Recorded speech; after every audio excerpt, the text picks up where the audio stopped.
राजधानी दिल्लीत आजपासून सारस्वतांचा मेळा, पंतप्रधान मोदींच्या हस्ते संमेलनाचं उद्घाटन, संमेलनाध्यक्ष शरद पवारांसह फडणवीस उपस्थित।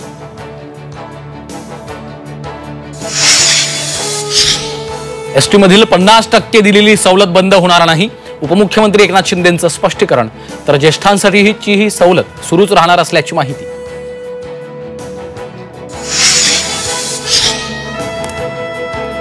लाडकी बहिणी योजनेला सरकारची कात्री, आतापर्यंत 12 लाख बहिणी योजनेतून अपात्र, छाननीनंतर जवळपास 40 लाखांपर्यंत लाडक्या बहिणी अपात्र ठरण्याची शक्यता।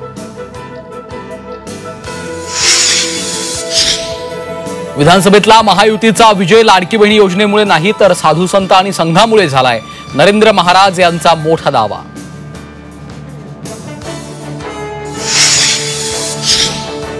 मुंबई महानगरपालिकेच्या रुग्णालयांवर इतर राज्यातून येणाऱ्या रुग्णांचा मोठा भार, परराज्यातील पेशंटसाठी वेगळे शुल्क आकारणीबाबत राज ठाकरेंची महानगरपालिका आयुक्तांशी चर्चा।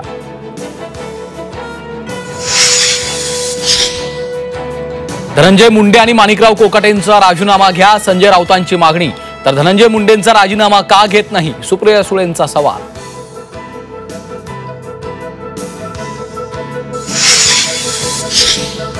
राज्यात कॉपीमुक्त अभियानाचा फज्जा, जालन्यातल्या बदनापुरात मराठीचा पेपर फुटला, तर येवला आणि यवतमाळमध्येही परीक्षा केंद्रांवर कॉपी पुरवण्यासाठी टवाळखोरांची गर्दी।